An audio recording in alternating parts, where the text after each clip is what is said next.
Welcome to Guitars and Cars. Got the Kia Optima out here, swapping out the axles. I already did the driver's side. Pulled the axle out, no fluid came out of the transmission. I don't know if that's normal or not, but we're gonna pull the passenger side and see what happens.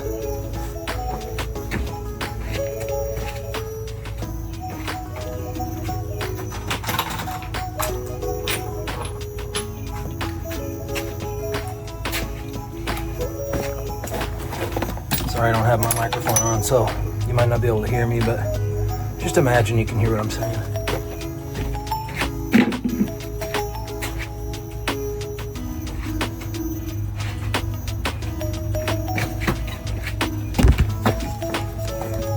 Got my protective gloves and my safety retinas. Safety second, don't forget that, kids.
So, got the ABS sensor and the bracket pulled loose here so that when I pull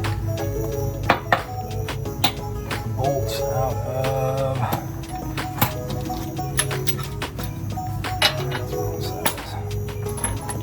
pull these bolts out, drop this arm down, it doesn't pull on stuff real bad. Oh, the old knee is barking to death.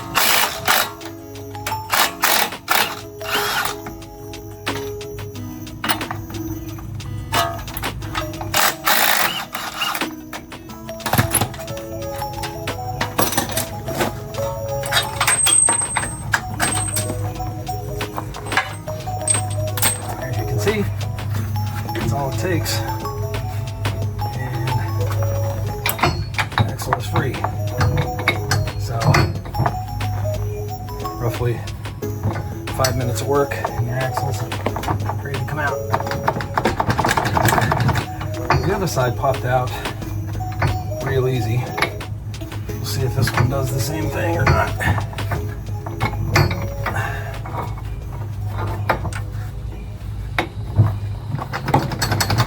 Oh, yep, it did. It popped. Leak? Doesn't look like it. Man, the Toyota Corolla I did leaked all over the place when I pull the axles out. This one doesn't seem to be leaking at all, which is kind of interesting. And I'm pretty sure I filled this up properly a couple of weeks ago before we took a trip to Miami. Let's see here. I don't want to put that. Can you see what I'm doing? Yeah, something like that. You can see where the axle goes into the transmission right here. Right there is where it meets. That's where I popped it out of. And as you can see, I've got 2 jack stands under it. This car should not go anywhere like the Corolla did. Just about squashed me. So anyway, here's the new axle. Get it ready to slide in there right quick.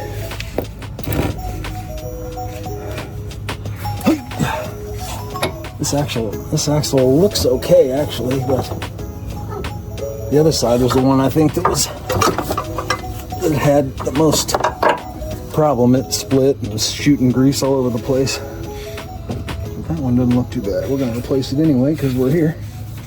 So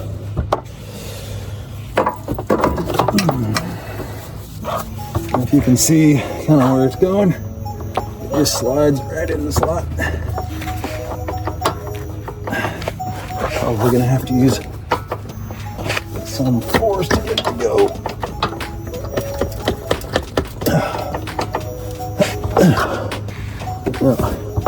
Hello there. Hold on. Let me get you where you can maybe see something. Maybe, I don't know. Sort of a little bit. Not really. Yeah. Maybe that one. Okay, there we go. There she goes. Just like that. The axle's in. Rock and roll, baby. Alright. Let me scooch out of here. Ooh.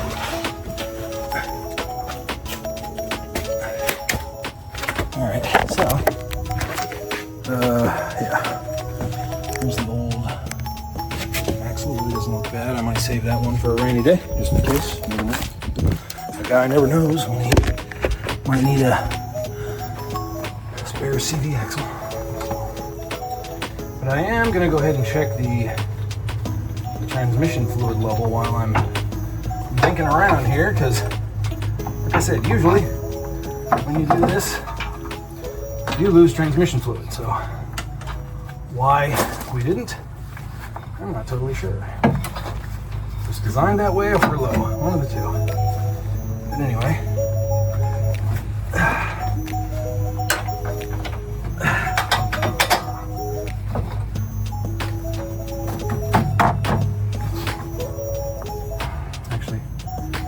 the other way.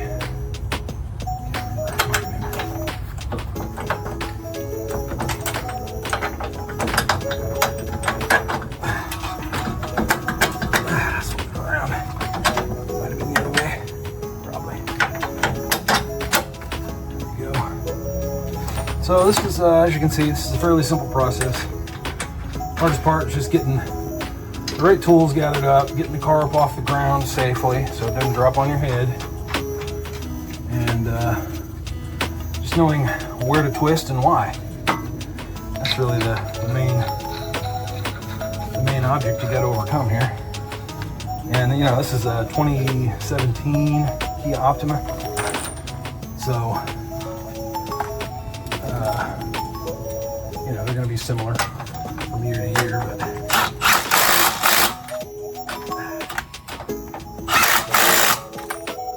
will tell you that having a nice Milwaukee impact makes life a lot nicer when you're doing stuff like this. Something else that's different with these is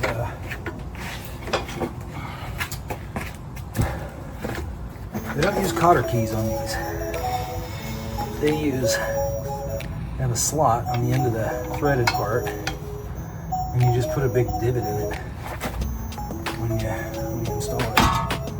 So you take your whatever blunt instrument you have, smack it a couple of times and drive that metal into the slot. Show you what I mean. Drive the metal into this slot right there, if you can see it, and that's what locks the nut on there. So, yeah, no more cotter keys. So that's pretty good. Very easy.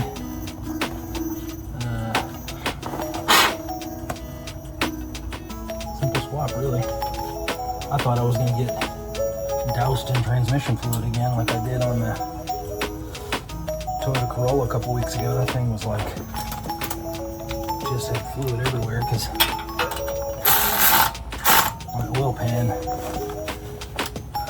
sprung a leak. So when I tried to catch the oil, it did not want to be caught at all. So, but we lost the zero fluid here. And like I said, we'll go ahead and make sure that fluid level's good. In order to do that, we gotta warm the transmission up. So we'll do that and then see how it looks. And I'll try to get some of that process in video as well in case anybody wants to know. It's relatively the same, I think, for most of the late model, sealed transmissions, but actually the Corolla was a little different. So there are probably some variations, but on this one, I think it's just you got to be within a certain temperature range, which is basically operating temperature. I think it's 180 to 220, something like that, on the temperature. And then you open the side plug on the transmission body, and then fill it until it pours out. And it's a little bit of a crude system. I mean, I don't know why they quit putting dipsticks in transmissions, but I guess because too many dipsticks were thinking around with it that didn't know what they were doing. I don't know. Maybe they just want us to take it to the dealership and give them $1,000 to do a simple job. But anyway, I digress. So we'll get back to it. I'm gonna warm this thing up, get it up to temperature, make sure everything's good, and I think I might put a serpentine belt on this while we're here. Check it over good once, make sure it's ready to roll. Okay, so I found some info that says to get your transmission up to temperature between 122 and 140. As you can see, we're slightly over 140 here, but by the time I get down there to check everything and actually check the level, we should be the temperature should drop down some. So I think that'll be fine. I'm gonna shut the car off, make a few adjustments, and then before I check the fluid, I'll turn the car back on, run it through a couple of gears, and try to catch some of that and show how that works. Okay, so the drain check plug for this transmission is in front of it. You can actually pull it right out with your finger. It's kind of scary. You can see it's dripping out. So yeah, the transmission's fine.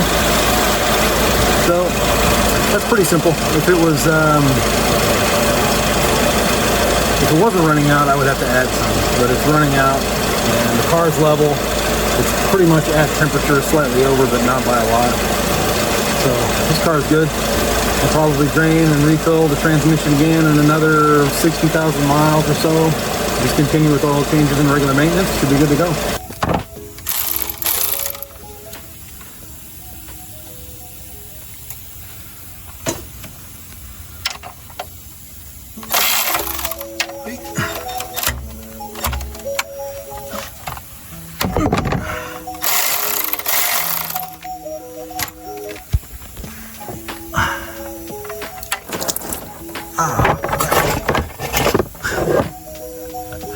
That was nice. Made a little mess.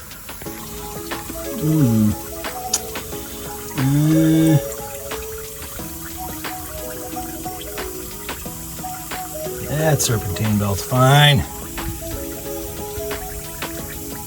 It's good to go. I'm actually using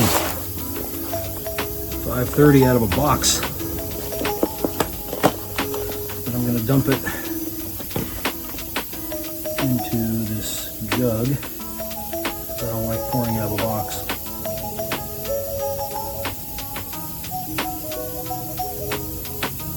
Probably doesn't really make a difference, but makes me feel better.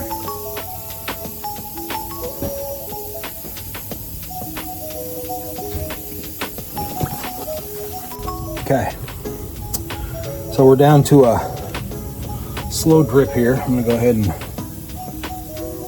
put the oil plug back in. Just a simple oil drain and refill, oil change. Nothing too spectacular, but a couple of things to note possibly. I am using Haviland 530 synthetic blend. Just something I found on sale at the mart, and I'm using a Fram Tough Guard TG10060. I stopped using Fram for a long time because people were talking all kinds of crap on them, and then I did a little more research and realized that they're actually good filters. A lot of companies are skimping on their quality, and Fram's filters are closer to OEM than anybody else. Even the OEM filters aren't what they used to be. Fram still is, so I might be a new Fram customer again. Anyway, take this old STP off here. I don't mind using an STP filter. I think I put this one on last time I changed the oil, but a lot of times I just go with whatever I can find, and this time I found a Fram. Last time was STP. That's how it goes. Yeah. Oh yeah, we're getting juicy over here, baby. So, hopefully I got the right filter.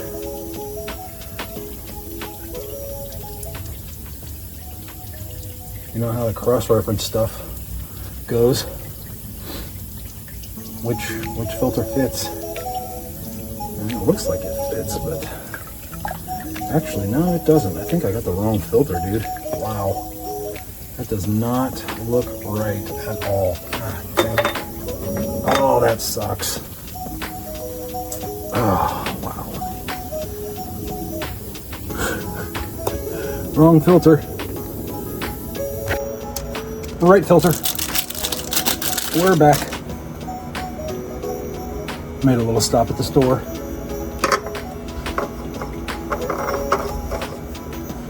There we go. All right. They're looking good.